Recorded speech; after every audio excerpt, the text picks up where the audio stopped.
कृषि कानूनों और किसान आंदोलन को लेकर जहां बीजेपी पूरे देश में अलग थलग पड़ चुकी है, वहीं हरियाणा में भी मुख्य विपक्षी दल कांग्रेस के राज्यसभा सांसद दीपेंद्र सिंह हुड्डा ने भी किसानों को समर्थन का ऐलान किया है।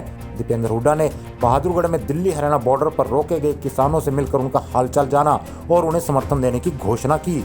इस दौरान दीपेंद्र हुड्डा ने केंद्र सरकार पर निशाना साधते हुए कहा कि देश के कृषि मंत्री ने किसानों को बातचीत के लिए 3 दिसंबर का समय दिया है, जबकि हजारों किसान दिल्ली बॉर्डर पर आ चुके हैं, तो ये बातचीत अभी क्यों नहीं हो सकती।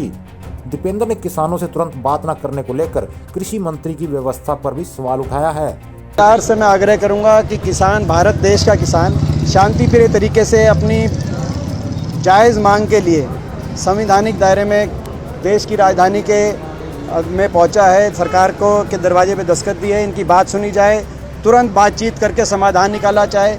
ये 3 तारीख क्या है, 3 तारीख क्यों?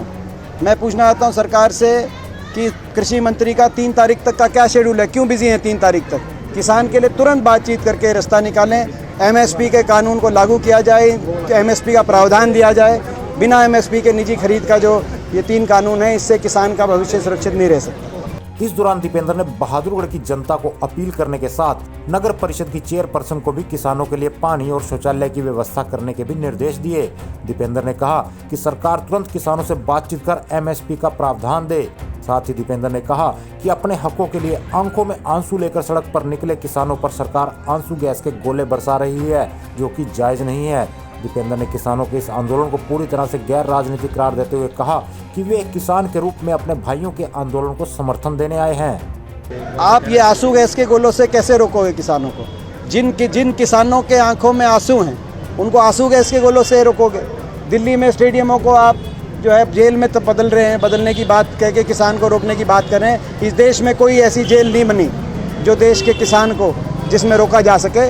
ये सरकार किसान की आवाज़ को कुचलने की कोशिश ना करे, सरकार किसान की आवाज़ कुचली नहीं जा सकती। तो आप यहाँ किसानों को समर्थन देने आए हैं, उनकी बात जानने? किसान को समर्थन देने आए हैं।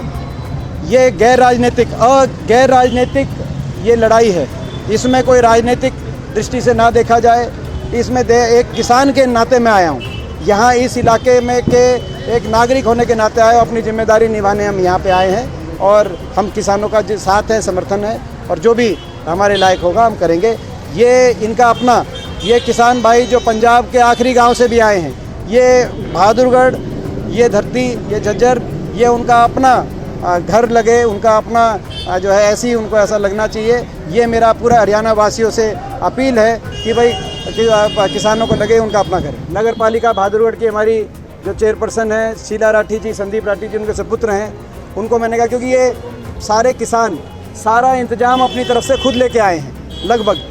इनको पानी की ज़रूरत है, जो है शौचालय की ज़रूरत है, तो नहाने के लिए पानी की ज़रूरत है। तो मैंने कहा है कि अपने सबके बहादुरगढ़ में मैं बहादुरगढ़ वासियों से कहना चाहता हूँ कि अपने घरों को खोलने का काम करें।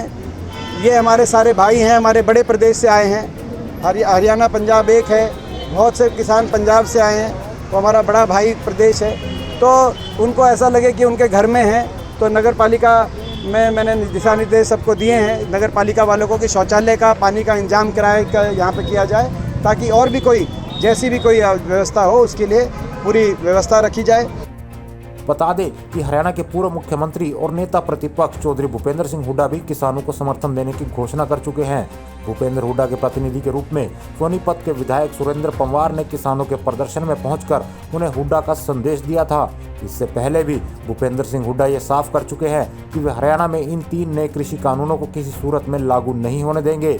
विधानसभा में भी भूपेंद्र हुड्डा अपने साथी विधायकों के साथ किसानों की मांग को प्रमुखता के साथ उठा चुके हैं। हुड्डा ने कहा कि किसानों के हकों के लिए वे हरियाणा की बीजेपी जेजेपी सरकार से राजनीतिक लड़ाई लड़ेंगे, जबकि किसान गैर राजनीतिक रूप से अपने आंदोलन की लड़ाई लड़ रहे हैं। ऐसे में देखने वाली बात होगी कि राजनीतिक और गैर राजनीतिक तौर पर पूरी तरह से घिर चुकी सरकार किसानों के इस आंदोलन के बाद अपने इस कदम पर क्या फैसला लेती है।